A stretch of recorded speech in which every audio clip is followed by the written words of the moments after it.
आज के इस हाईटेक दौर में हम मंगल ग्रह पर तो पानी खोज रहे हैं, लेकिन क्या आप जानते हैं कि हमारे पास एक ऐसी तकनीक थी जिसने सदियों तक भारत को प्यासा नहीं रहने दिया।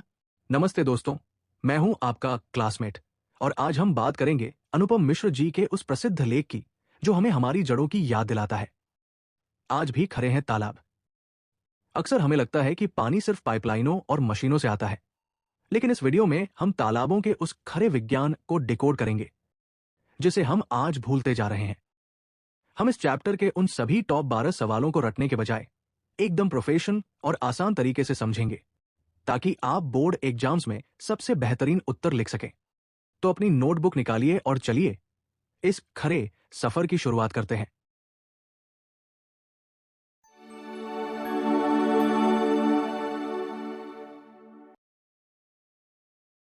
प्रश्न 1। अनुपम मिश्र के लेख आज भी खरे हैं तालाब के आधार पर भारतीय जल संरक्षण की परंपरा पर विस्तृत निबंध लिखिए, अथवा भारतीय जल संस्कृति की विशेषताओं का वर्णन कीजिए। पारंपरिक जल संरक्षण प्रणालियों का वर्णन कीजिए। भारत में जल प्रबंधन की परंपरा पर प्रकाश डालिए। देखिए दोस्तों, सबसे पहले इस प्रश्न को ध्यान से समझ लेते हैं। यहां आपको एक बात समझनी बहुत जरूरी है। ये जो अथवा में प्रश्न दिए गए हैं, ये अलग अलग जरूर लगते हैं, लेकिन असल में ये सभी एक ही टॉपिक पर आधारित है। यानी चाहे प्रश्न किसी भी तरीके से पूछा जाए, आपको भारतीय जल संरक्षण की परंपरा, जल संस्कृति और पारंपरिक जल प्रबंधन के बारे में ही लिखना है। ध्यान देने वाली बात, एग्जाम में क्वेश्चन बदल सकता है, लेकिन आपका आंसर लगभग यही रहेगा। अब समझते हैं कि इस प्रश्न में आपसे क्या पूछा गया है। आपको यह बताना है कि हमारे देश में पहले पानी को कैसे बचाया जाता था, लोगों का पानी के प्रति क्या दृष्टिकोण था और कौन कौन सी पारंपरिक प्रणालियां विकसित हुई थी। साथ ही आपको यह भी समझाना है कि इन प्रणालियों का आज के समय में क्या महत्व है। तो चलिए अब हम इस प्रश्न का उत्तर देख लेते हैं। उत्तर आज भी खरे हैं तालाब के लेखक अनुपम मिश्र ने भारतीय समाज और जल के बीच के गहरे और आत्मीय संबंध को बहुत ही प्रभावशाली तरीके से प्रस्तुत किया है। यह कृति सिर्फ एक साधारण पुस्तक नहीं है, बल्कि भारत की हजारों वर्षों पुरानी समृद्ध जल संरक्षण परंपरा का एक जीवंत दस्तावेज है। आसान शब्दों में समझे तो यह लेख हमें हमारे अतीत की उन परंपराओं से परिचित कराता है जिनसे हमने जल को संभालना सीखा था। साथ ही ये आज के समय में बढ़ते जल संकट को देखते हुए ये भी बताता है कि ये पुरानी प्रणालियां आज भी कितनी उपयोगी और जरूरी है। इस तरह ये कृति अतीत और वर्तमान के बीच एक मजबूत सेतु यानी पुल का काम करती है। दोस्तों, भारतीय संस्कृति में जल का बहुत बड़ा महत्व है। हमारी संस्कृति में जल को पंच तत्वों में स्थान प्राप्त है और इसे जीवन, पवित्रता तथा शुद्धि का प्रतीक माना गया है। आपने देखा होगा कि हमारे यहां नदियों को मां का दर्जा दिया गया है। इतना ही नहीं, तालाब और कुएं हमारे धार्मिक, सामाजिक और सांस्कृतिक जीवन के केंद्र रहे हैं। पुराने समय में जल स्रोतों का निर्माण एवं संरक्षण एक पुण्य कार्य माना जाता था, जिससे जल के प्रति समाज में एक गहरा सम्मान विकसित हुआ। पारंपरिक स्रोत और उनकी सार्थकता। अब बात करते हैं पारंपरिक जलस्रोत संरचना और उनकी सार्थकता की। देखिए, भारत की भौगोलिक विविधता के अनुसार यहां जल संरक्षण की अनेक पारंपरिक प्रणालियां विकसित हुई, जिनमें तालाबों का विशेष महत्व रहा है। प्रसिद्ध लेखक अनुपम मिश्र के अनुसार तालाब केवल जल संचयन का साधन नहीं, बल्कि एक संपूर्ण सभ्यता के प्रतीक थे। हकीकत तो यह है कि गांवों की पहचान भी प्रायः उनके तालाबों से ही होती थी। ये तालाब सिंचाई और पेयजल के साथ साथ मवेशियों के लिए जल उपलब्ध कराते, भूजल स्तर को बनाए रखते, स्थानीय जलवायु को संतुलित करते तथा जैव विविधता के संरक्षण में सहायक होते थे। इसके अलावा भी हमारे पास बावड़िया, कुंड, जोहड़, नाड़ी, पोखर और छालर जैसी संरचनाएं थी, जो जल प्रबंधन की महत्वपूर्ण इकाइयां थी। विशेषकर बावड़िया शुष्क यानी सूखे क्षेत्रों में जल उपलब्ध कराने के साथ अपनी विशिष्ट वास्तुकला के लिए प्रसिद्ध थी। ये सभी संरचनाएं स्थानीय परिस्थितियों और आवश्यकताओं के अनुरूप विकसित की गई थी, जो भारतीय समाज की वैज्ञानिक दृष्टि और प्रकृति के साथ संतुलन की भावना को दर्शाती है। दोस्तों, अब बात करते हैं उस सबसे बड़े सच की जिसे आज की मॉडर्न इंजीनियरिंग भी सलाम करती है, और वो है हमारी पारंपरिक जल प्रणालियों के पीछे छिपा खरा विज्ञान। पाठ के अनुसार भारतीय जल प्रबंधन प्रणाली पूर्णतः वैज्ञानिक सिद्धांतों पर आधारित थी। इसके मुख्य अंगों को हम कुछ इस तरह देख सकते हैं। सबसे पहले आता है वर्षा जल संचयन और नियोजन। हमारे पूर्वजों को जल विज्ञान की इतनी गहरी समझ थी कि उन्होंने जल ग्रहण क्षेत्र के संरक्षण और ढाल स्लोप के अनुसार जल प्रवाह का सटीक नियोजन किया था। यानी बारिश का पानी किस दिशा में बहेगा और उसे कैसे क्रम के अनुसार तालाबों और अन्य संरचनाओं में संग्रहित किया जाएगा, यह सब पूरी तरह वैज्ञानिक था। इसके साथ ही भूजल पुनर्भरण ग्राउंड वाटर रिचार्ज इस प्रणाली का सबसे महत्वपूर्ण पहलू था। इन जलस्रोतों के माध्यम से पानी धीरे धीरे जमीन के अंदर रिसता था, जिससे भूजल स्तर हमेशा संतुलित बना रहता था। आज जिसे हम वाटर टेबल रिचार्ज कहते हैं, वो हमारे तालाब सदियों से कर रहे थे। और अंत में समाज की समझदारी, तकनीक के साथ साथ हमारे समाज में जल के सीमित और विवेकपूर्ण उपयोग की एक गहरी संस्कृति थी। लोग जानते थे कि पानी की एक एक बूंद कितनी कीमती है। ये सभी बातें आज के आधुनिक जल विज्ञान यानी मॉडर्न हाइड्रोलॉजी के सिद्धांतों के बिल्कुल अनुरूप है। तो दोस्तों, आपने देखा कि हमारे पूर्वज कितने बड़े वैज्ञानिक थे। चलिए अब बढ़ते हैं अगले बिंदु की ओर।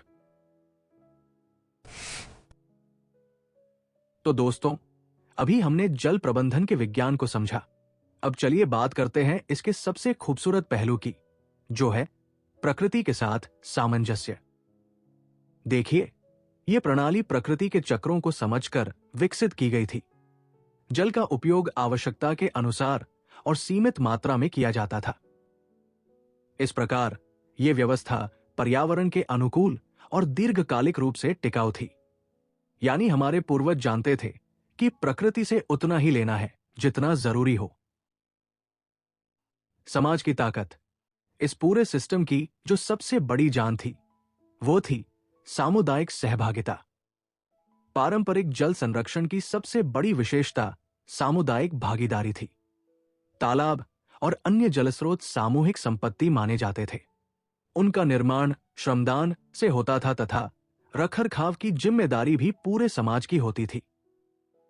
सोचिए दोस्तों, ये सामूहिकता न केवल जल प्रबंधन को सफल बनाती थी, बल्कि सामाजिक एकता और उत्तरदायित्व की भावना को भी मजबूत करती थी।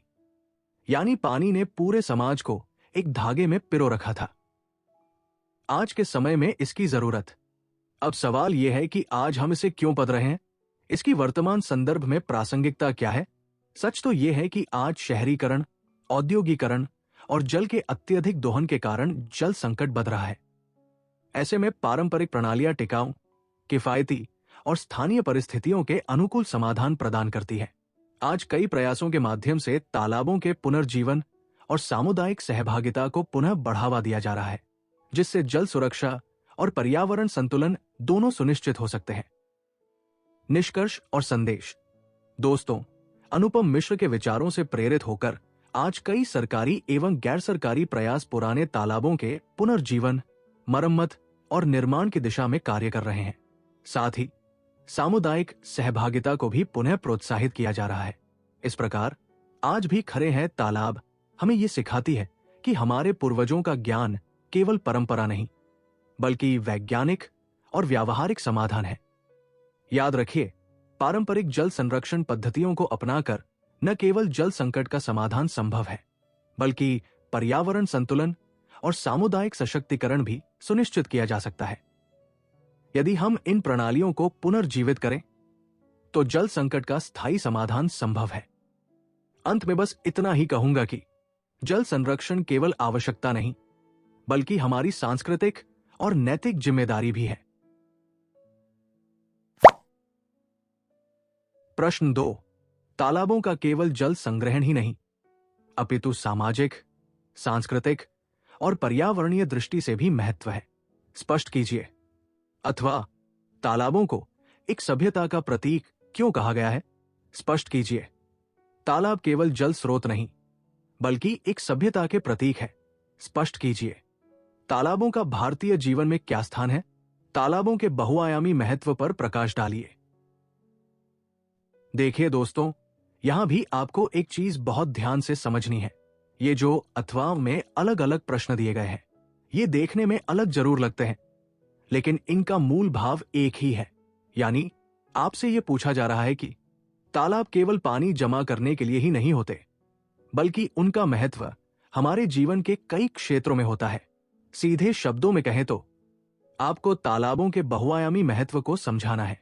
एक बहुत महत्वपूर्ण बात ध्यान रखें, इन सभी प्रश्नों का उत्तर लगभग एक जैसा ही रहेगा, लेकिन थोड़ा बहुत बदलाव आपको जरूर करना पड़ेगा। जैसे अगर प्रश्न में सभ्यता का प्रतीक पूछा गया है, तो उस पॉइंट को थोड़ा ज्यादा एक्सप्लेन करना होगा। अगर सामाजिक, सांस्कृतिक और पर्यावरणीय महत्व पूछा गया है, तो इन तीनों पहलुओं को अलग अलग स्पष्ट करना होगा। यानी आंसर सेम रहेगा, लेकिन फोकस बदलना पड़ेगा अकॉर्डिंग टू क्वेश्चन।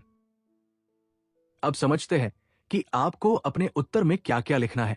आपको बताना है कि तालाब सामाजिक जीवन में कैसे उपयोगी है, सांस्कृतिक और धार्मिक गतिविधियों से उनका क्या संबंध है, पर्यावरण को संतुलित रखने में उनकी क्या भूमिका है, और सबसे महत्वपूर्ण, उन्हें एक सभ्यता का प्रतीक क्यों कहा गया है। ध्यान देने वाली बात, यहां सिर्फ पानी की बात नहीं करनी है, बल्कि पूरे जीवन और समाज में तालाबों की भूमिका को समझाना है। तो चलिए अब हम इस प्रश्न का उत्तर देख लेते हैं। उत्तर देखिए दोस्तों, अनुपम मिश्र के गहन शोध और बहुत ही सहज लेखन पर आधारित आज भी खड़े हैं तालाब हमें यह स्पष्ट करता है कि तालाबों का महत्व केवल वर्षा जल को इकट्ठा करने तक सीमित नहीं है। यानी तालाब सिर्फ पानी जमा करने के लिए नहीं होते, बल्कि उनका प्रभाव हमारे पूरे जीवन पर पड़ता है। अगर आसान भाषा में समझें तो तालाब भारतीय समाज के सामाजिक, सांस्कृतिक और पर्यावरणीय जीवन से गहराई से जुड़े हुए हैं। इसलिए कहा जाता है कि तालाब केवल जल संग्रहण की संरचना नहीं है, बल्कि वे एक जीवंत इकाई है जिनका बहुआयामी महत्व है। सबसे पहले बात करते हैं सामाजिक महत्व की। देखिए, तालाबों का सामाजिक जीवन में बहुत बड़ा योगदान रहा है। पहला, सामुदायिक जीवन का केंद्र। पारंपरिक समय में तालाब गांव के जीवन का केंद्र हुआ करते थे। लोग यहां इकट्ठा होते थे, आपस में बातचीत करते थे और अपने संबंधों को मजबूत बनाते थे। यानी तालाब सिर्फ पानी का स्थान नहीं था, बल्कि लोगों को जोड़ने का एक माध्यम भी था। दूसरा, सामूहिक जिम्मेदारी और स्वामित्व। तालाबों का निर्माण, उनकी देखभाल और मरम्मत, ये सब काम मिलजुल कर किए जाते थे। इसे हम आज की भाषा में कलेक्टिव रिस्पॉन्सिबिलिटी कह सकते हैं। इससे लोगों के अंदर अपने जल स्रोत के प्रति जिम्मेदारी की भावना विकसित होती थी। तीसरा, सामाजिक एकता। तालाब एक सार्वजनिक संपत्ति होते थे। इसका मतलब समाज का हर वर्ग वहां आ सकता था और उसका उपयोग कर सकता था। इससे समाज में एकता और समरसता बढ़ती थी। चौथा, आपातकालीन सहारा। जब कभी सूखा या अकाल जैसी स्थिति आती थी, तब यही तालाब लोगों के लिए सबसे बड़ा सहारा बनते थे। यानी संकट के समय में तालाब ही समुदाय को बचाने का काम करते थे। अब बात करते हैं सांस्कृतिक महत्व की। देखिए दोस्तों, तालाबों का हमारे जीवन में सिर्फ उपयोग ही नहीं, बल्कि उनका गहरा सांस्कृतिक और आध्यात्मिक संबंध भी रहा है। पहला, धार्मिक एवं आध्यात्मिक संबंध। भारतीय परंपरा में जल को बहुत ही पवित्र माना गया है। इसी कारण तालाबों का भी विशेष धार्मिक महत्व रहा है। आपने देखा होगा कि कई मंदिर तालाबों के किनारे ही बने होते हैं, और खासकर छठ पूजा जैसे बड़े पर्व तालाबों के घाटों पर ही संपन्न होते हैं। साथ ही जल से जुड़े देवताओं की पूजा भी तालाबों के साथ ही जुड़ी रही है। यानी तालाब केवल उपयोग की चीज नहीं थे, बल्कि आस्था और श्रद्धा का केंद्र भी थे। दूसरा, लोक जीवन और कला में स्थान। तालाब हमारे लोक जीवन का एक महत्वपूर्ण हिस्सा रहे हैं। वे केवल वास्तविक जीवन में ही नहीं, बल्कि लोक कथाओं, लोक गीतों और कहावतों में भी दिखाई देते हैं। अगर आसान भाषा में समझें, तो तालाब हमारी संस्कृति और कला में भी बसे हुए हैं। वे जीवन, समृद्धि और प्रकृति के सौंदर्य के प्रतीक माने जाते हैं। तीसरा, पहचान का प्रतीक। पहले के समय में कई गांव और कस्बे अपने तालाबों के कारण पहचाने जाते थे। यानी अगर किसी क्षेत्र में बड़ा और भरा हुआ तालाब है, तो उसे समृद्ध और खुशहाल माना जाता था। इस तरह तालाब किसी जगह की पहचान बन जाते थे।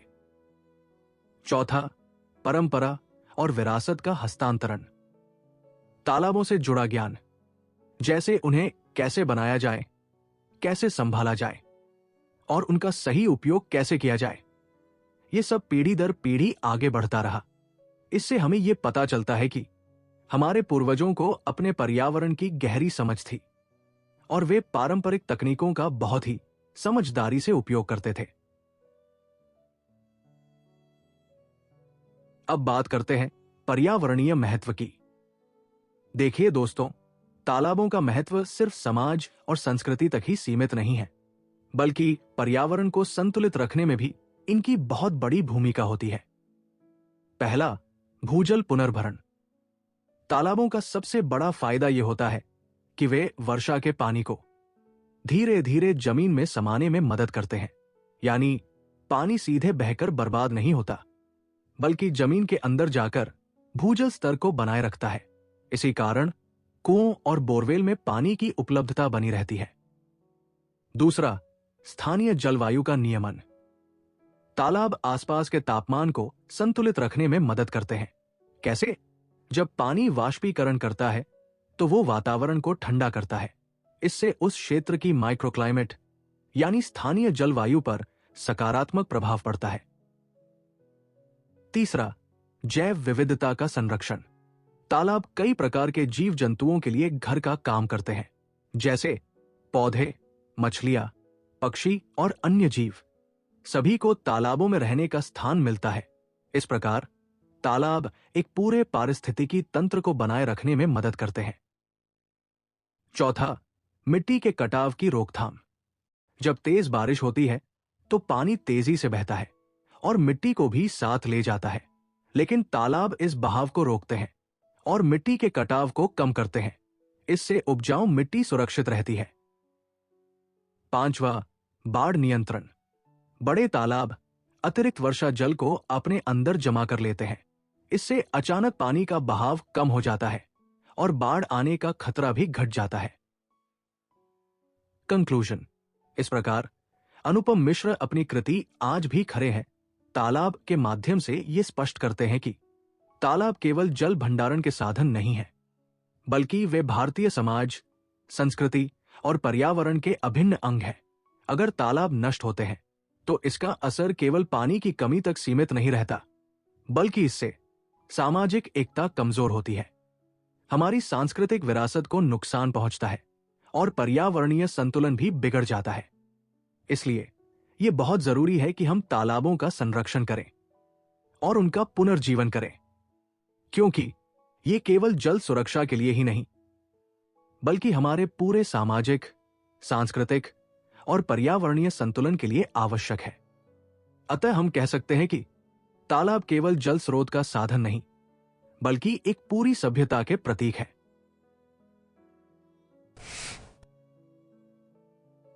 प्रश्न 3। आज भी खरे हैं तालाब पाठ में वर्णित पारंपरिक जल संरक्षण प्रणालियों की विशेषताओं का वर्णन कीजिए, अथवा पारंपरिक जल प्रबंधन प्रणालियों के प्रमुख गुण बताइए। पारंपरिक जल संरक्षण की प्रमुख विशेषताओं का वर्णन कीजिए। देखिए दोस्तों, सबसे पहले इस प्रश्न को ध्यान से समझ लेते हैं। यहां आपसे पारंपरिक जल संरक्षण प्रणालियों की विशेषताएं पूछी गई है और जो अथवा में प्रश्न दिए गए हैं, वे भी इसी बात को अलग अलग तरीके से पूछ रहे हैं। यानी चाहे प्रश्न किसी भी तरीके से पूछा जाए, आपको पारंपरिक जल प्रबंधन की खास बातें यानी उनकी विशेषताएं ही बतानी है।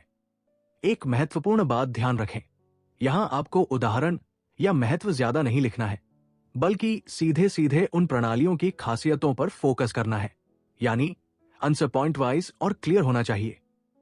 अब समझते हैं कि आपको अपने उत्तर में क्या लिखना है। आपको बताना है कि ये प्रणालियां कैसे काम करती थी, इनमें कौन कौन सी विशेषताएं थी और ये आधुनिक प्रणालियों से अलग कैसे थी। तो चलिए अब हम इस प्रश्न का उत्तर देख लेते हैं।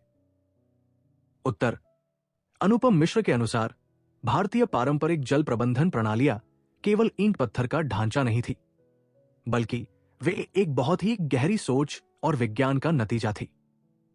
इनमें कुछ ऐसी खूबियां थी जो इन्हें आज के सिस्टम से भी ज्यादा टिकाऊ बनाती है। जैसे कि इसकी शुरुआत होती है स्थानीय संसाधनों और सादगी से। इन्हें बनाने के लिए कहीं बाहर से सामान नहीं मंगाया जाता था, बल्कि पत्थर, चूना और मिट्टी जैसी स्थानीय चीजों का इस्तेमाल होता था। जोहड़ और तालाब दिखने में तो बहुत साधारण लगते थे, लेकिन पानी बचाने के मामले में इनका कोई जवाब नहीं था। इसी सादगी की वजह से इनका रखरखाव करना भी बहुत आसान होता था। इसके साथ ही इन प्रणालियों में गजब की भौगोलिक समझ और स्थानीय ज्ञान देखने को मिलता है। बिना किसी आधुनिक मशीन के लोगों को मिट्टी की बनावट, बारिश का तरीका और ढलान यानी स्लोप की इतनी बारीक समझ थी कि वे तालाब के लिए एकदम सही जगह खुद ही चुन लेते थे। यही वजह थी कि ये तालाब प्रकृति के खिलाफ नहीं, बल्कि उसके साथ तालमेल बिठाकर काम करते थे। एक और बड़ी खूबी जो इन्हें खास बनाती है वो है इनकी इको फ्रेंडली बनावट और स्थायित्व। ये प्रणालियां पूरी तरह पर्यावरण के अनुकूल थी। इनका मुख्य काम था बारिश के पानी को रोकना और जमीन के नीचे के जल स्तर को बढ़ाना। इसमें न तो बिजली खर्च होती थी और न ही पर्यावरण को कोई नुकसान पहुंचता था। इसी वैज्ञानिक सोच के कारण ये सदियों बाद आज भी खरी उतरी है। सिर्फ इतना ही नहीं, इन स्रोतों की उपयोगिता बहुउद्देशीय थी। यानी एक तालाब सिर्फ एक काम नहीं आता था, बल्कि उससे सिंचाई, पीने का पानी, पशुपालन और घर के सारे काम पूरे होते थे। साथ ही ये तालाब मछली पालन और स्थानीय कारीगरों के लिए रोजगार का जरिया भी थे। वहीं अगर हम बावड़ियों की बात करें तो वे अपनी सुंदर वास्तुकला की वजह से सामाजिक मेलजोल का भी एक बड़ा केंद्र थी। प्रबंधन के मामले में देखें तो इसमें सामुदायिक सहभागिता और मालिकाना हक की एक बड़ी भूमिका थी। ये तालाब किसी एक व्यक्ति की जायदाद नहीं थे, बल्कि पूरे समाज की साझा संपत्ति माने जाते थे। इनके निर्माण से लेकर इनके रखरखाव तक की जिम्मेदारी पूरा समाज मिलकर उठाता था। और आप तो जानते ही हैं, जहां पूरा समाज एक हो जाए वहां कोई भी सिस्टम कभी फेल नहीं होता। अगली सबसे महत्वपूर्ण बात, इनका हमारी संस्कृति और जीवन शैली से अटूट जुड़ाव। हमारे यहां जल स्रोत सिर्फ पानी के टैंक नहीं थे, बल्कि वे हमारे रीति रिवाजों का हिस्सा थे। त्योहार हो या कोई धार्मिक आयोजन, सब इन्हीं के आसपास होते थे। इसी वजह से लोगों के दिल में पानी के प्रति एक सम्मान और पवित्रता का भाव हमेशा बना रहता था। दोस्तों, 6 पॉइंट तो हमने देख लिए, लेकिन कहानी अभी खत्म नहीं हुई है। अब बात करते हैं 7वीं सबसे बड़ी खूबी की, जो है पानी के विवेकपूर्ण उपयोग की संस्कृति। हमारी परंपरा में जल को अमृत और एक बहुत ही बहुमूल्य संसाधन माना गया है। इसीलिए इन पारंपरिक प्रणालियों में पानी का उपयोग बहुत ही सोच समझकर और सिर्फ जरूरत के हिसाब से किया जाता था। जितनी जरूरत उतना उपयोग, यही वो संस्कृति थी जिसने उस दौर में कभी जल संकट पैदा ही नहीं होने दिया। आज हमें इसी सोच की सबसे ज्यादा जरूरत है। इसके बाद एक बहुत ही जरूरी पहलू आता है, इन प्रणालियों की आधुनिक सिस्टम की तुलना में श्रेष्ठता। अक्सर लोग सोचते हैं कि बड़े बांध या पाइपलाइन ही बेहतर है, लेकिन सच तो यह है कि पारंपरिक प्रणालियां इन कंक्रीट संरचनाओं के मुकाबले कहीं ज्यादा टिकाऊ और असरदार साबित हुई है।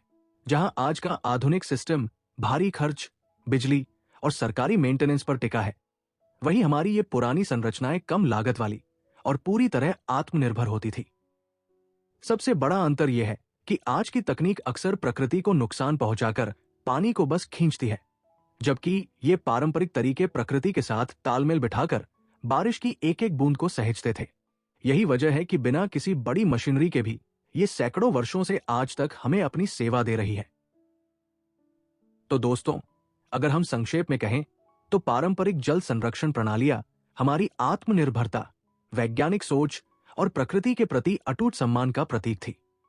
ये पूरा पाठ हमें सिर्फ एक ही बात सिखाता है कि अगर हम प्रकृति के साथ संतुलन बनाकर चलें, तो जल संकट जैसी बड़ी समस्याओं का स्थायी समाधान कहीं और नहीं, बल्कि हमारे अपने इसी पारंपरिक ज्ञान में छिपा है। आखिर में बस इतना ही कहूंगा कि जल संरक्षण अब केवल हमारी जरूरत नहीं, बल्कि हमारी सांस्कृतिक और नैतिक जिम्मेदारी भी है। तो क्लासमेट्स, यहां हमारा यह महत्वपूर्ण उत्तर पूरा होता है। उम्मीद है अब आप इन सभी पॉइंट्स को एग्जाम में अपनी भाषा में बहुत अच्छे से लिख पाएंगे। अगर आपको समझाने का यह तरीका पसंद आया तो वीडियो को लाइक करें और अपने उन दोस्तों के साथ शेयर जरूर करें जो इस चैप्टर को रटने की कोशिश कर रहे हैं। चलिए दोस्तों, अब बढ़ते हैं हमारे अगले महत्वपूर्ण प्रश्न यानी प्रश्न नंबर 4 की ओर। प्रश्न है, पारंपरिक जल संरक्षण प्रणाली वैज्ञानिक और टिकाऊ है, स्पष्ट कीजिए। अब इस सवाल का सीधा सा मतलब यह है कि पुराने जमाने में जो तालाब, बावड़िया या कुएं बनाए जाते थे, क्या उनके पीछे वाकई कोई विज्ञान, साइंस था? और क्या वे आज की नई तकनीकों से ज्यादा लंबे समय तक टिकने वाली यानी टिकाऊ हैं? इसी बात को हमें साबित करना है। तो चलिए इसका जवाब देखते हैं। उत्तर, अनुपम मिश्र अपने लेख आज भी खरे हैं तालाब हमें बताते हैं कि भारत की पारंपरिक जल संरक्षण प्रणालियां सिर्फ पुराने तरीके नहीं थी, बल्कि सोच समझकर बनाई गई ऐसी व्यवस्थाएं थी जो प्रकृति को समझकर विकसित की गई थी। इसलिए ये प्रणालियां वैज्ञानिक भी थी और लंबे समय तक चलने वाली यानी टिकाऊ भी थी। इसे हम दो मुख्य पहलुओं में समझ सकते हैं। पहला पहलू, वैज्ञानिकता। सबसे पहले बात करते हैं इसकी वैज्ञानिकता, साइंटिफिक नेचर की। देखिए, भारतीय पारंपरिक जल संरक्षण प्रणालियां गहरी वैज्ञानिक समझ पर आधारित थी, जिनमें प्राकृतिक प्रक्रियाओं का सूक्ष्म अध्ययन कर उनका प्रभावी उपयोग किया जाता था। इसे हम इन दो पॉइंट से समझ सकते हैं। पहला है वर्षा जल संचयन का सिद्धांत। इन प्रणालियों में वर्षा की प्रत्येक बूंद को संरक्षित करने पर विशेष बल दिया जाता था। वर्षा जल को व्यर्थ बहने से रोककर उसे तालाबों, कुंडों या अन्य संरचनाओं में एकत्रित किया जाता था, जिससे जल की उपलब्धता लंबे समय तक बनी रहती थी। यह जल प्रबंधन का अत्यंत वैज्ञानिक और योजनाबद्ध तरीका था। दूसरा पॉइंट है भूजल पुनर्भरण की प्रक्रिया, जिसे आज की साइंस ग्राउंड वाटर रिचार्ज कहती है। तालाबों और अन्य जल स्रोतों में संचित जल धीरे धीरे भूमि में रिसकर भूजल स्तर को बनाए रखता था। यह प्राकृतिक रिचार्ज प्रणाली कुओं और अन्य जल स्रोतों को वर्ष भर सक्रिय बनाए रखने में सहायक होती थी, जिससे जल संकट की संभावना कम हो जाती थी। इसे आप ऐसे समझ सकते हैं कि जैसे हम अपनी गुल्लक में सिक्के जमा करते हैं, वैसे ही ये तालाब धरती की गुल्लक थे। बारिश का पानी इनमें जमा होता और धीरे धीरे रिसकर जमीन के अंदर जाता था। इसी वजह से गर्मी के मौसम में भी आसपास के कुओं में पानी बना रहता था। आज की बड़ी बड़ी पाइपलाइनें शायद वो काम नहीं कर पा रही जो ये छोटे तालाब कर दिखाते थे। दोस्तों, वैज्ञानिकता की बात को थोड़ा और गहराई से समझते हैं। इसका एक और बहुत बड़ा पहलू था भौगोलिक कारकों का समुचित उपयोग। हमारे पूर्वज संरचनाओं का निर्माण करते समय मिट्टी के प्रकार, भूमि की ढाल यानी स्लोप, वर्षा की मात्रा और जल प्रवाह की दिशा का विशेष ध्यान रखते थे। इसी सटीक गणना की वजह से जल का अधिकतम संचयन संभव होता था और ये संरचनाएं सालों साल बेहतरीन तरीके से काम करती थी। यही नहीं, इनका जलग्रहण क्षेत्र यानी कैचमेंट का प्रबंधन भी आज के बड़े डैम्स की तकनीक जैसा ही वैज्ञानिक था। जिस तरह किसी डैम की सफलता इस बात पर टिकी होती है कि पीछे के कितने बड़े इलाके से पानी आ रहा है, वैसे ही तालाबों के लिए एक निश्चित क्षेत्र आरक्षित रखा जाता था, जिसे आगौर कहते थे। हमारे पूर्वज ढलान को समझकर उन रास्तों की देखरेख करते थे जहां से वर्षा जल बहकर आता था, ताकि पानी बिना किसी रुकावट या गंदगी के सीधे तालाब में पहुंच सके। यह तरीका सुनिश्चित करता था कि वर्षा की एक एक बूंद व्यर्थ न जाए। एक और कमाल की बात थी वाष्पीकरण, इवेपोरेशन का कुशल प्रबंधन। रेगिस्तानी और बहुत गर्म इलाकों में जहां पानी जल्दी सूख जाता है, वहां कुनी जैसी विशेष संरचनाएं बनाई जाती थी। इनका मुंह बहुत छोटा और संकरा रखा जाता था ताकि सीधी धूप पानी तक न पहुंचे और पानी भाप बनकर न उड़े। कम पानी वाले क्षेत्रों के लिए यह वाकई एक बहुत ही उन्नत और सटीक वैज्ञानिक तकनीक थी। दूसरा पहलू, टिकाऊपन, सस्टेनेबिलिटी। अब बात करते हैं इसके दूसरे बड़े पहलू की, जो है टिकाऊपन, सस्टेनेबिलिटी।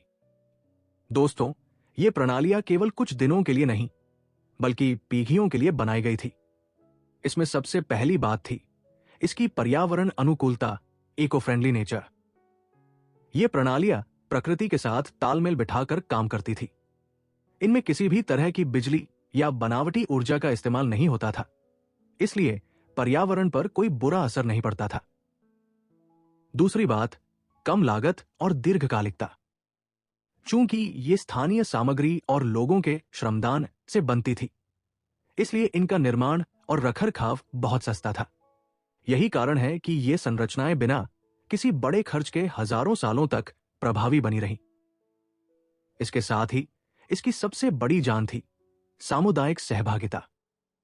इन प्रणालियों को पूरा समाज मिलकर चलाता था, जिससे इनका समय समय पर रखरखाव होता रहता था।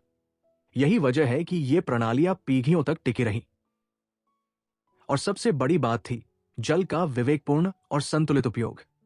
लोग पानी को अमृत मानते थे, इसलिए उसे बहुत सोच समझकर इस्तेमाल करते थे, जिससे जल का अपव्यय, वेस्ट नहीं होता था। निष्कर्ष।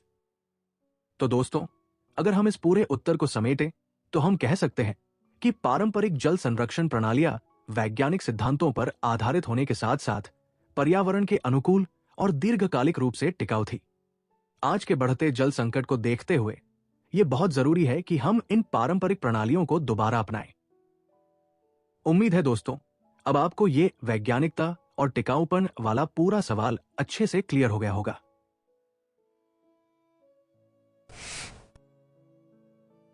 तो दोस्तों, अभी हमने देखा कि पुराने तालाब कितने वैज्ञानिक थे। अब चलिए बढ़ते हैं हमारे अगले महत्वपूर्ण प्रश्न यानी प्रश्न नंबर 5 की ओर। यह सवाल आज के समय की सबसे बड़ी सच्चाई है। प्रश्न है, क्या आज के आधुनिक जल प्रबंधन में पारंपरिक पद्धतियों का कोई स्थान है?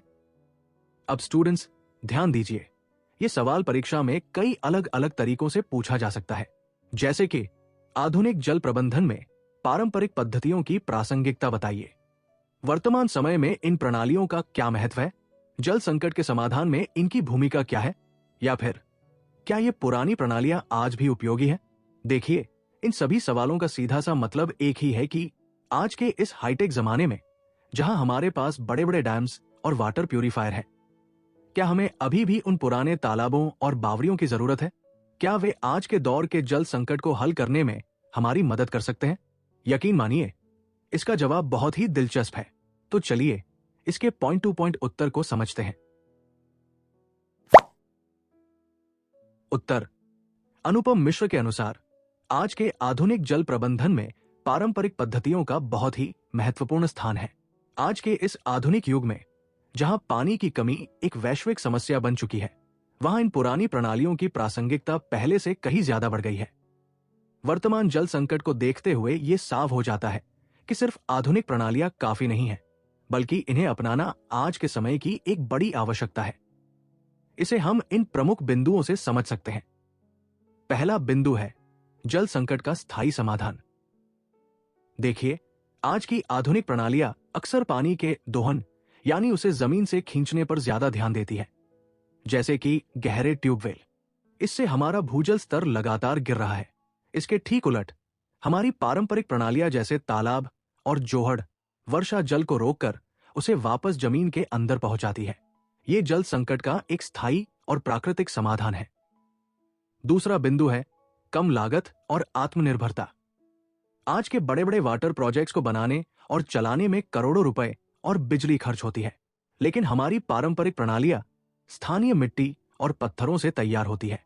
सबसे बड़ी खूबी यह है कि इनका रखरखाव गांव के लोग खुद मिलकर कर सकते हैं, जिससे पानी के लिए किसी बाहरी मदद या सरकार पर निर्भर नहीं रहना पड़ता। तीसरा बिंदु है जलवायु परिवर्तन का मुकाबला। आजकल मौसम का मिजाज एकदम बदल गया है। कभी बहुत ज्यादा बारिश होती है तो कभी सूखा पड़ता है। ऐसे में हमारे पारंपरिक तालाब और झीलें एक बफर का काम करती है। ज्यादा बारिश होने पर यह पानी इकट्ठा करके बाढ़ से बचाती है और सूखे के समय यही जमा पानी हमारे काम आता है। चौथा बिंदु है पारिस्थितिक संतुलन। आज का आधुनिक पाइपलाइन सिस्टम सिर्फ इंसानों की प्यास बुझाता है, लेकिन पारंपरिक तालाब न केवल इंसानों को पानी देते हैं बल्कि पशु पक्षियों, पेड़ पौधों और मिट्टी की नमी को भी बनाए रखते हैं। ये पूरे पर्यावरण को जीवित रखने का एक बहुत ही सुंदर तरीका है। पांचवा बिंदु है जल की शुद्धता और गुणवत्ता। जमीन से छनकर आने वाला पानी प्राकृतिक रूप से शुद्ध होता है। पारंपरिक प्रणालियों में पानी को साफ करने के लिए किसी हानिकारक केमिकल की जरूरत नहीं पड़ती, जिससे हमारी सेहत पर भी कोई बुरा असर नहीं पड़ता। तो दोस्तों, अंत में निष्कर्ष यही निकलता है कि आधुनिक तकनीक खराब नहीं है, लेकिन अगर हम इसे अपने पारंपरिक ज्ञान के साथ जोड़ दें तो हम एक बहुत ही शानदार जल प्रबंधन प्रणाली बना सकते हैं। अनुपम मिश्र जी के शब्दों में कहें तो ये तालाब आज भी खड़े हैं, क्योंकि ये न केवल हमारा अतीत थे बल्कि ये हमारे सुरक्षित भविष्य की चाबी भी है। इसलिए जल संकट से बचने के लिए हमें अपनी इन पुरानी जड़ों की ओर वापस लौटना ही होगा। तो दोस्तों, जल प्रबंधन को समझने के बाद अब बात करते हैं प्रश्न नंबर 6 की। यह सवाल इस पूरे चैप्टर का दिल है। प्रश्न है, तालाब की आवश्यकता को विस्तार से समझाइए। अब स्टूडेंट्स ध्यान दीजिए, एग्जाम में यह सवाल कई रूपों में आ सकता है, जैसे तालाब जीवन का आधार है, स्पष्ट कीजिए, या मानव जीवन में तालाबों की भूमिका और महत्व बताइए। इन सब का मतलब एक ही है कि आखिर तालाब हमारे लिए इतने जरूरी क्यों हैं? तो चलिए बिना देर किए इसके उत्तर को समझते हैं। उत्तर, अनुपम मिश्र के अनुसार तालाब भारतीय जीवन की एक अनिवार्य आवश्यकता रहे हैं। ये केवल जल संग्रहण के साधन नहीं, बल्कि हमारे जीवन, पर्यावरण और अर्थव्यवस्था के मजबूत आधार स्तंभ है। विशेष रूप से भारत जैसे देश में, जहां बारिश का कोई भरोसा नहीं होता, वहां तालाबों का महत्व और भी बढ़ जाता है। इसकी जरूरतों को हम कुछ इस तरह देख सकते हैं। सबसे पहले बात आती है जल सुरक्षा और जीवन के आधार की। पुराने समय में जब आज की तरह पाइपलाइन नहीं थी, तब तालाब ही पूरे समाज का असली सहारा थे। ये वर्षा जल को सहेजकर साल भर पीने, खाना बनाने और रोज के कामों के लिए शुद्ध पानी देते थे। इसीलिए इन्हें जीवन का आधार कहा गया है। इसके साथ ही तालाबों का एक बहुत बड़ा वैज्ञानिक काम है भूजल स्तर को रिचार्ज करना। तालाब में जो पानी जमा होता है वो धीरे धीरे रिसकर जमीन के अंदर जाता है, जिससे आसपास के कुओं और बावड़ियों का जलस्तर बना रहता है। आज के समय में जब हम बोरवेल से अंधाधुंध पानी निकाल रहे हैं, तब तालाब ही वो इकलौता जरिया है जो जमीन की प्यास बुझा सकते हैं। यही नहीं, तालाब आज की शहरी समस्याओं का भी एक बड़ा समाधान है। आपने गौर किया होगा कि आजकल शहरों में थोड़ी सी बारिश में भी बाढ़ आ जाती है। इसकी सबसे बड़ी वजह है तालाबों का खत्म होना। तालाब एक स्पंज की तरह काम करते हैं। वे फालतू पानी को सोख लेते हैं, जिससे सड़कें डूबने से बच जाती है। यानी एक स्मार्ट सिटी के लिए तालाब किसी सुरक्षा कवच से कम नहीं है। पर्यावरण के लिहाज से देखें तो ग्लोबल वार्मिंग के इस दौर में तालाब नेचुरल कूलर का काम करते हैं। ये अपने आसपास के वातावरण को ठंडा रखते हैं और नमी बनाए रखते हैं। साथ ही ये पशु पक्षियों और जैव विविधता यानी बायोडायवर्सिटी को बचाए रखने का सबसे बड़ा जरिया है। बात अगर खेती और कमाई की करें तो भारत जैसे देश के लिए तालाब आज भी सिंचाई का सबसे सस्ता और बढ़िया साधन है। बड़े डैम्स के मुकाबले इनका रखरखाव बहुत आसान है। ये मत्स्य पालन जैसे रोजगार देकर गांव की अर्थव्यवस्था को भी ताकत देते हैं। और सबसे अच्छी बात यह है कि तालाब अकाल के समय एक बफर स्टॉक की तरह काम करते हैं। जहां आज की मशीनों को चलाने के लिए बिजली और मोटा पैसा चाहिए, वही तालाब पूरी तरह कुदरती ढलान और ग्रेविटी पर काम करते हैं, यानी बिना किसी एक्स्ट्रा खर्च के जल संचयन की सबसे टिकाऊ तकनीक। तो क्लासमेट्स, आखिरी बात बस यही है कि तालाब केवल हमारा इतिहास नहीं है, बल्कि वे हमारे जल संकट भरे भविष्य का इकलौता रास्ता है। प्यास बुझानी हो, गिरते भूजल को बचाना हो या शहरों को डूबने से रोकना, तालाब हर युग में खरे थे और आज भी खरे हैं। अपनी आने वाली पीढ़ियों को सुरक्षित करने के लिए हमें इन तालाबों की ओर वापस लौटना ही होगा। उम्मीद है दोस्तों, आपको तालाबों की अहमियत अब एकदम साफ हो गई होगी। इसे अपनी नोटबुक में लिख लीजिए और एग्जाम में इसी समझ के साथ उत्तर लिखिए। अगर यह वीडियो आपको काम का लगा तो इसे अपने दोस्तों के साथ शेयर जरूर करें।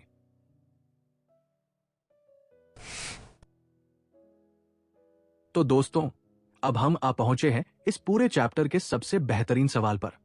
यह सवाल सीधे तौर पर इस पार्ट के नाम यानी इसके टाइटल से जुड़ा है। प्रश्न है, आज भी खड़े हैं तालाब, शीर्षक की सार्थकता स्पष्ट कीजिए। अब स्टूडेंट्स, यहां गौर कीजिए।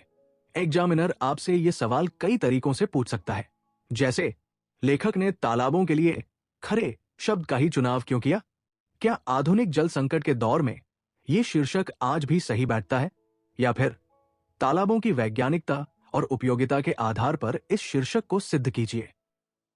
सरल शब्दों में कहें तो लेखक अनुपम मिश्र जी ये कहना चाहते हैं कि दुनिया बदल गई, तकनीक बदल गई, लेकिन तालाबों की अहमियत आज भी रत्ती भर कम नहीं हुई। वे आज भी उतने ही सच्चे और उपयोगी हैं जितने सैकड़ों साल पहले थे। तो चलिए देखते हैं कि आखिर इन तालाबों को खरा क्यों कहा गया है। उत्तर, अनुपम मिश्र जी का ये शीर्षक आज भी खरे हैं तालाब न केवल सार्थक है बल्कि बहुत प्रेरणादायी भी है। यह हमें बताता है कि जो चीजें प्रकृति और समाज के भले के लिए बनाई जाती हैं, वे कभी पुरानी नहीं होती। इसे हम कुछ खास वजहों से समझ सकते हैं। सबसे पहली बात तो ये कि ये तालाब वक्त की कसौटी पर खरे उतरे हैं। सैकड़ों साल पहले हमारे पूर्वजों ने जो तालाब, बावड़िया और कुनिया बनाई थी, वे आज भी अपनी जगह शान से खड़ी है। जहां आज के दौर की बड़ी बड़ी कंक्रीट की इमारतें या पाइपलाइनें कुछ ही दशकों में जवाब दे जाती हैं, वही ये तालाब सदियों बाद भी अपनी सेवा दे रहे हैं। इनकी यही मजबूती इनके खरेपन का सबसे बड़ा सबूत है। यही नहीं, ये अपनी उपयोगिता यानी काम के मामले में भी आज उतने ही खरे हैं। आज जब पूरी दुनिया पानी की एक एक बूंद के लिए तरस रही है, तब ये पारंपरिक तालाब ही सबसे भरोसेमंद समाधान नजर आते हैं। ये आज भी बारिश के पानी को सहेजने और जमीन के नीचे का जलस्तर बढ़ाने में उतने ही कामयाब हैं जितने सदियों पहले थे। यानी इनका तरीका आज के हाईटेक जमाने में भी पूरी तरह सटीक बैठता है। इसके साथ ही लेखक ने खरा शब्द का इस्तेमाल इनकी ईमानदारी और निस्वार्थ सेवा के लिए भी किया है। देखिए, खरा होने का मतलब होता है सच्चा होना। ये तालाब बिना किसी भेदभाव के इंसान, पशु पक्षी और पूरी प्रकृति की प्यास बुझाते हैं। इनमें कोई स्वार्थ नहीं बल्कि परमार्थ छिपा है।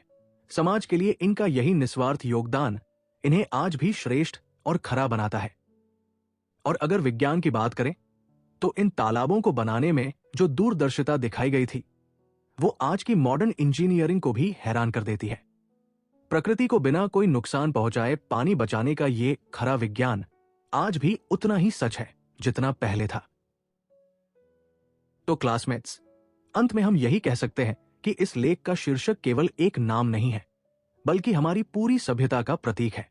यह हमें याद दिलाता है कि तालाब कल भी जरूरी थे, आज भी खरे हैं और हमारा आने वाला भविष्य भी इन्हीं पर टिका है। अनुपम मिश्र जी का यह शीर्षक हमें अपनी परंपराओं का सम्मान करना सिखाता है। अभी तक हमने तालाबों की तारीफें तो बहुत की, लेकिन अब वक्त है थोड़ा रुककर सोचने का। आखिर क्या वजह है कि आज हमारे पास इतनी आधुनिक तकनीक और अरबों का बजट है, फिर भी दुनिया प्यासी है? प्रश्न 8 इसी मुद्दे पर है। आधुनिक जल प्रबंधन की प्रमुख सीमाओं या कमियों पर प्रकाश डालिए। दोस्तों, इस सवाल को एग्जाम में कई तरह से पूछा जा सकता है, जैसे आधुनिक सिस्टम सिर्फ पानी दोहन पर टिका है, बचाने पर नहीं। समीक्षा कीजिए। बड़े बांध और पाइपलाइन जल संकट का स्थायी समाधान क्यों नहीं है? या फिर आधुनिक नीतियों ने समाज और प्रकृति के रिश्ते को कैसे बिगाड़ा है? सीधी बात यह है कि हमें यह बताना है कि आज का वाटर सिस्टम कहां फेल हो रहा है। तो चलिए इसकी कुछ बड़ी कमियों को समझते हैं। उत्तर, इसका सबसे बड़ा कारण यह है कि आधुनिक जल प्रबंधन, मॉडर्न वाटर मैनेजमेंट की अपनी कुछ सीमाएं और कमियां हैं। अनुपम मिश्र जी के अनुसार आज का जल प्रबंधन केवल तकनीक पर निर्भर है और इसमें दूरदर्शिता की कमी है। लेखक ने बड़ी ही खूबसूरती से इन कमियों को उजागर किया है, जिन्हें हम कुछ इस तरह समझ सकते हैं। सबसे पहली बात तो यह है कि आज का पूरा जोर केवल पानी के दोहन यानी एक्सट्रैक्शन पर है। आज की आधुनिक मशीनों, गहरे ट्यूबवेल और हाई पावर पंपों का पूरा जोर इस बात पर है कि जमीन के अंदर से पानी को कैसे निकाला जाए। ये तकनीकें पानी बाहर तो निकालती है, लेकिन उसे वापस जमीन के अंदर पहुंचाने यानी रिचार्ज करने का कोई ठोस इंतजाम नहीं करती। नतीजा यह है कि हमारा भूजल स्तर खतरनाक ढंग से नीचे गिर रहा है। दूसरी बड़ी कमी है प्रकृति के साथ छेड़छाड़ और असंतुलन। आधुनिक प्रबंधन अक्सर प्रकृति के नियमों के खिलाफ जाकर काम करता है। हम अपनी सुविधा के लिए नदियों की प्राकृतिक धारा को मोड़ देते हैं या उन पर विशालकाय बांध बना देते हैं। इससे नदियों का स्वाभाविक बहाव रुक जाता है, जिससे जलीय जीवों का जीवन संकट में पड़ जाता है और पूरे इलाके का संतुलन बिगड़ जाता है। कई बार तो ये बड़े बांध भूकंप या बाढ़ जैसी आपदाओं का कारण भी बन जाते हैं। इसके साथ ही आजकल साफ सफाई और रखरखाव की भारी अनदेखी की जा रही है। हम नए वाटर प्रोजेक्ट्स पर तो करोड़ों खर्च करते हैं, लेकिन पुराने जल स्रोतों की सफाई पर ध्यान नहीं देते। आज शहरों का जहरीला कचरा और सीवर का पानी सीधे हमारी नदियों और तालाबों में बहा दिया जाता है। इससे न केवल पानी पीने लायक नहीं रहता, बल्कि जल स्रोत धीरे धीरे कचरे से पटकर पूरी तरह खत्म हो जाते हैं। एक और बड़ी विफलता है पेड़ों की अंधाधुंध कटाई और कंक्रीट का जाल। आधुनिक विकास के नाम पर हमने जंगलों को साफ कर दिया है, जबकि हकीकत यह है कि पेड़ की जड़ें ही बारिश के पानी को रोककर उसे जमीन के अंदर सोखने में मदद करती है। अब पेड़ों के कटने और शहरों में हर तरफ कंक्रीट की सड़कें होने की वजह से बारिश का पानी जमीन में जा ही नहीं पाता और सीधे बहकर नालों में चला जाता है। यह आधुनिक प्रबंधन की बहुत बड़ी विफलता है। अगली बात यह है कि यह प्रणाली अत्यधिक खर्चीली और पराश्रित है। आधुनिक जल प्रणालियां बहुत महंगी हैं। इन्हें बनाने में करोड़ों का बजट लगता है और इन्हें चलाने के लिए भारी बिजली की जरूरत होती है। यदि बिजली न हो या पैसा न हो तो यह पूरा सिस्टम ठप हो जाता है।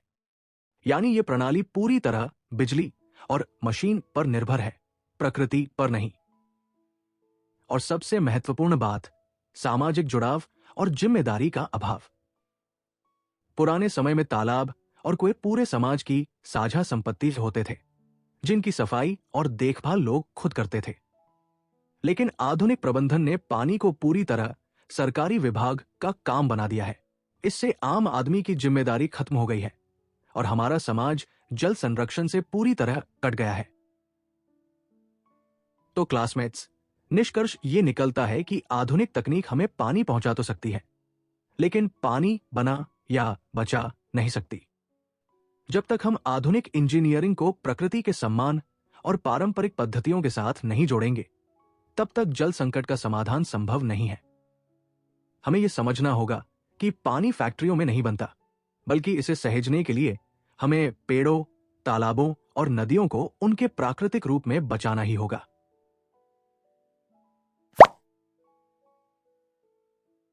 दोस्तों, पिछले सवाल में हमने देखा कि आधुनिक सिस्टम कहां फेल हो रहा है, लेकिन अब एक बड़ा सवाल खड़ा होता है कि अगर हमारे पुराने तालाब और बावड़ियां इतनी ही कमाल की थी, तो फिर आज उनकी हालत इतनी खराब क्यों है? वे धीरे धीरे खत्म क्यों हो गए? हमारा प्रश्न 9 इसी बारे में है। पारंपरिक जल संरक्षण प्रणालियों के पतन, डिक्लाइन के क्या कारण है? दोस्तों, इस सवाल को एग्जाम में कई तरीके से पूछ सकता है, जैसे पारंपरिक जल स्रोतों के महत्व में कमी आने की वजह बताइए। आधुनिक विकास की नीतियों ने इन पुरानी प्रणालियों को कैसे नुकसान पहुंचाया? या फिर हमारी बदलती जीवन शैली ने इन तालाबों और कुओं को कैसे हाशिए पर धकेल दिया? ये जानना हमारे लिए बहुत जरूरी है, क्योंकि जब तक हम पतन के कारण नहीं समझेंगे, तब तक हम सुधार नहीं कर पाएंगे। तो चलिए इन कारणों को गहराई से समझते हैं। उत्तर: पारंपरिक जल संरक्षण प्रणालियों जैसे तालाब, जोहड़ और बावड़ियों के पतन के कई गहरे कारण हैं, जिन्हें हमें समझना होगा। सबसे बड़ी वजह है आधुनिकता और पश्चिमी तकनीक का अंधानुकरण। आधुनिक युग में हमने नई तकनीक को ही सब कुछ मान लिया। हमें लगा कि बड़े बड़े डैम्स, नहरें और गहरे ट्यूबवेल ही पानी का असली समाधान है। इसी चक्कर में हमने अपने पूर्वजों के उस ज्ञान को पुराना और बेकार मानकर छोड़ दिया, जो सदियों से हमारी प्यास बुझा रहा था। दूसरा कारण है समाज की उपेक्षा और जिम्मेदारी का अभाव। पुराने समय में कुएं और तालाब पूरे समाज की साझा संपत्ति से होते थे। लोग मिलकर उनकी सफाई करते थे और उन्हें पवित्र मानते थे। लेकिन जैसे ही पानी की जिम्मेदारी पूरी तरह सरकार के हाथों में गई, समाज ने खुद को इससे अलग कर लिया। आज हम पूरी तरह नल पर निर्भर हो गए हैं। इसीलिए हमें अब इन तालाबों और कुओं की परवाह नहीं रही। एक और कड़वा कारण है शहरीकरण और अतिक्रमण, एनक्रोचमेंट। शहरों और गांवों के विस्तार के नाम पर पुराने तालाबों को मिट्टी से पाट दिया गया और उन पर ऊंची इमारतें, बस स्टैंड या कॉलोनियां बना दी गई। जहां कभी पानी ठहरता था, आज वहां कंक्रीट के जंगल खड़े हैं। ये हमारे जल स्रोतों की मौत का सबसे बड़ा कारण है। इसके साथ ही सरकारी नीतियों का अभाव भी एक बड़ी वजह रही। आजादी के बाद हमारी जल नीतियों का पूरा ध्यान सिर्फ बड़े डैम्स पर रहा। छोटे तालाबों के संरक्षण के लिए न तो कोई सख्त कानून बने और न ही कोई योजनाएं। रखरखाव न होने की वजह से ये तालाब धीरे धीरे कचरे के ढेर में बदल गए। एक और दुखद पहलू है परंपरागत ज्ञान का लुप्त होना। तालाब बनाने और उनकी देखरेख करने वाले जो हुनरमंद लोग थे, जैसे कि गजधर, समाज ने उन्हें वो सम्मान देना बंद कर दिया जो उन्हें पहले मिलता था। नतीजा ये हुआ कि वो तकनीकी ज्ञान एक पीढ़ी से दूसरी पीढ़ी तक नहीं पहुंच पाया और तालाब बनाने की कला ही लुप्त होने लगी। अंत में जल स्रोतों का बढ़ता प्रदूषण भी इसके लिए जिम्मेदार है। आज जो थोड़े बहुत तालाब बचे भी हैं, उनका हाल बहुत बुरा है। कारखानों का गंदा पानी और सीवर लाइनें सीधे इन तालाबों में मिला दी गई। इससे पानी जहरीला हो गया और ये जगह बीमारियां फैलाने का केंद्र बन गई, जिससे लोगों ने इनसे पूरी तरह दूरी बना ली। तो क्लासमेट्स, निष्कर्ष ये है कि हमारी इन प्रणालियों का पतन किसी प्राकृतिक आपदा से नहीं, बल्कि हमारी अपनी भूलों और लालच की वजह से हुआ है। हमने विकास की दौड़ में अपनी जड़ों को ही काट दिया है। अनुपम मिश्र जी हमें याद दिलाते हैं कि अगर हमें आने वाली पीढ़ियों को बचाना है तो हमें इन खरे तालाबों को फिर से वही मान सम्मान देना होगा और इन्हें पुनर्जीवित करना होगा। उम्मीद है दोस्तों, आपको यह विषय गहराई से समझ आया होगा। इन पॉइंट्स को अपनी भाषा में जरूर लिखें। वीडियो अच्छा लगा हो तो इसे लाइक करें और अपने दोस्तों के साथ शेयर करें। दोस्तों, पिछले सवाल में हमने देखा कि पतन के कारण क्या थे, लेकिन अनुपम मिश्र जी का ये लेख हमें सिर्फ समस्या नहीं बताता, बल्कि एक उम्मीद भी देता है। वे कहते हैं कि अगर हम आज भी सही कदम उठाएं, तो हम अपने इन जल स्रोतों को फिर से खरा बना सकते हैं। हमारा प्रश्न 10 इसी बारे में है। तालाबों के संरक्षण और पुनर्जीवन के लिए क्या उपाय किए जाने चाहिए? दोस्तों, चाहे आपसे तालाबों को बचाने के उपाय पूछे जाएं या उन्हें दोबारा जीवित करने के कदम, जवाब एक ही है। हमें कुछ ठोस और जमीनी काम करने होंगे। तो चलिए देखते हैं कि हम और हमारा समाज मिलकर क्या कर सकता है। सबसे पहला और जरूरी काम है तालाबों की गाद निकालना और उनका गहरीकरण करना। सालों से देखभाल न होने की वजह से तालाबों के नीचे मिट्टी और गाद जमा हो गई है, जिससे उनमें अब बहुत कम पानी समा पाता है। इसलिए सबसे पहले इनकी गहराई में जमी मिट्टी को साफ करना होगा, ताकि ये फिर से भारी मात्रा में बारिश का पानी सहेज सके। इसके बाद हमें अतिक्रमण यानी एनक्रोचमेंट्स को हटाना होगा। यह सबसे कड़ा लेकिन सबसे जरूरी कदम है। तालाबों का आगौर यानी वह रास्ता जहां से पानी बहकर तालाब में आता है, वहां हुए अवैध निर्माणों को साफ करना होगा। आप खुद सोचिए, अगर पानी के आने का रास्ता ही बंद रहेगा तो तालाब कभी भर ही नहीं पाएंगे। एक और बड़ी बात यह है कि हमें समाज की भागीदारी को वापस लाना होगा। हमें तालाबों को केवल सरकारी संपत्ति समझना बंद करना होगा। जब तक स्थानीय लोग और हम जैसे युवा इसे अपनी जिम्मेदारी समझकर श्रमदान नहीं करेंगे, तब तक कोई भी सरकारी योजना सफल नहीं हो सकती। तालाबों को बचाने के लिए समाज का जुड़ना बहुत जरूरी है। साथ ही प्रदूषित जल को रोकना भी हमारी प्राथमिकता होनी चाहिए। तालाबों में गिरने वाली सीवर लाइन, कचरे और फैक्ट्रियों के गंदे पानी को तुरंत बंद करना होगा। तालाब के चारों ओर पक्की घेराबंदी और पेड़ पौधे लगाने चाहिए ताकि पानी प्राकृतिक रूप से शुद्ध बना रहे। यही नहीं, हमें अपने परंपरागत ज्ञान का सम्मान करना होगा। हमें उन लोगों की मदद लेनी चाहिए जिनके पास तालाब बनाने और उनके रखरखाव का पुराना और सटीक अनुभव है। अगर हम उस पुराने ज्ञान को आज की इंजीनियरिंग के साथ जोड़ दें, तो हम बहुत कम खर्च में सबसे बेहतरीन और टिकाऊ तालाब बना सकते हैं। और अंत में सबसे जरूरी है जल संचयन के प्रति जागरूकता। स्कूलों, कॉलेजों और सोशल मीडिया के जरिए हमें लोगों को जल संकट की गंभीरता समझानी होगी। जब तक लोग जागरूक नहीं होंगे, तब तक वे इन पुराने जल स्रोतों को बचाने के लिए आगे नहीं आएंगे। फाइनल निष्कर्ष। तो क्लासमेट्स, आखिरी बात यही है कि तालाबों को बचाना सिर्फ एक प्रोजेक्ट नहीं है, बल्कि अपनी संस्कृति को बचाना है। अगर आज हम इन तालाबों को पुनर्जीवित कर लेते हैं, तो हम न केवल अपनी प्यास बुझाएंगे, बल्कि अपनी आने वाली पीढ़ियों को एक सुरक्षित और खुशहाल भविष्य भी देंगे। दोस्तों, इस चैप्टर के सभी सवालों को समझने के बाद अब समय है उस शख्सियत के बारे में बात करने का जिनकी कलम ने हमें पानी की कीमत समझाई। प्रश्न 11 है, अनुपम मिश्र की लेखन शैली या भाषा शैली की विशेषताओं पर चर्चा कीजिए। स्टूडेंट्स, अनुपम मिश्र जी केवल एक लेखक नहीं थे, वे एक भविष्य दृष्टा और पर्यावरण के सच्चे सिपाही थे। उनकी लेखनी सूचना तो देती ही है, लेकिन साथ ही हमारे दिल को भी छू लेती है।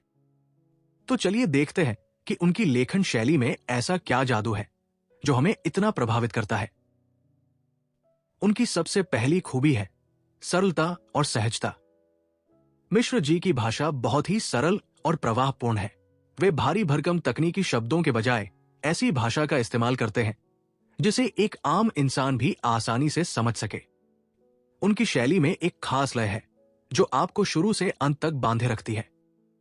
दूसरी विशेषता है उनकी कथात्मक शैली यानी किस्सागोई।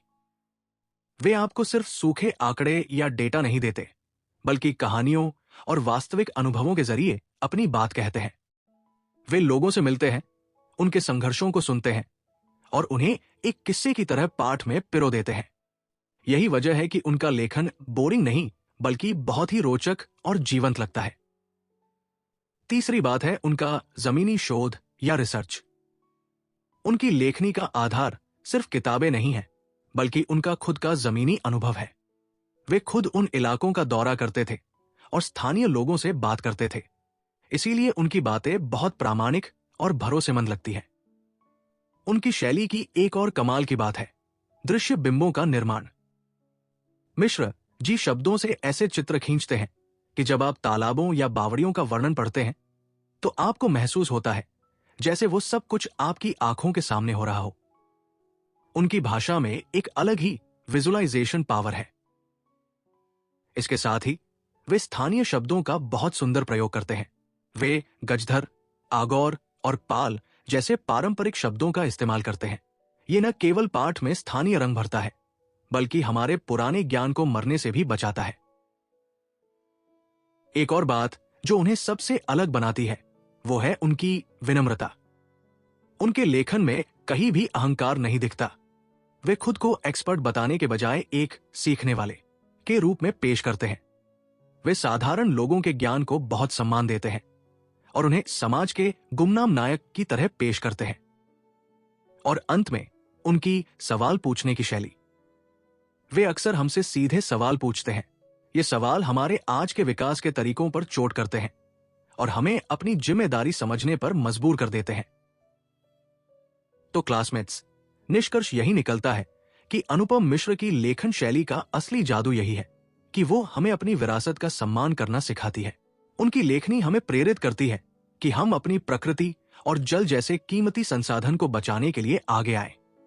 आज भी खड़े हैं तालाब उनकी इसी अनूठी शैली की सबसे श्रेष्ठ मिसाल है। दोस्तों, अब हम एक ऐसे सवाल पर बात करेंगे जो आपको यह समझा देगा कि पानी सिर्फ प्यास बुझाने के लिए नहीं, बल्कि पैसा कमाने और तरक्की के लिए भी कितना जरूरी है। प्रश्न 12 है, पारंपरिक जल स्रोत ग्रामीण अर्थव्यवस्था में कैसे योगदान देते हैं? दोस्तों, चाहे आपसे खेती किसानी में तालाबों की भूमिका पूछी जाए या गांव को सशक्त बनाने में उनका योगदान, जवाब एक ही है। चलिए अब इसका उत्तर देख लेते हैं। उत्तर: अक्सर लोग सोचते हैं कि तालाब सिर्फ पानी जमा करने के लिए होते हैं, लेकिन क्या आप जानते हैं कि एक तालाब पूरे गांव की किस्मत बदल सकता है? ये तालाब ग्रामीण अर्थव्यवस्था के असली पावर हाउस होते हैं। तो चलिए इसके आर्थिक महत्व को समझते हैं। सबसे पहली बात तो यह है कि ये कृषि उत्पादन का मुख्य आधार है। भारतीय गांव खेती पर निर्भर है और खेती पानी पर।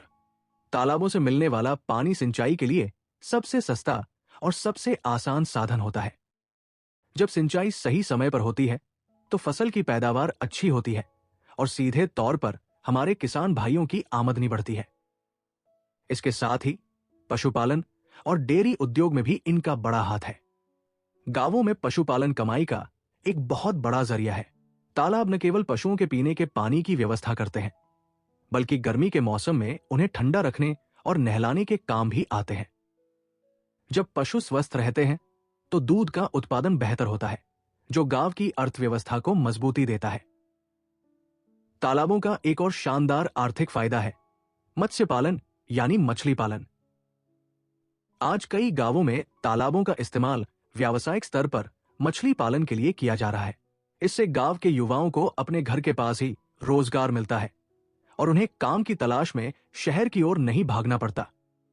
आर्थिक रूप से एक और बड़ा लाभ यह है कि इससे खेती की लागत कम हो जाती है। तालाब अपने आसपास के कुओं और बोरवेल के जल स्तर को ऊंचा रखते हैं।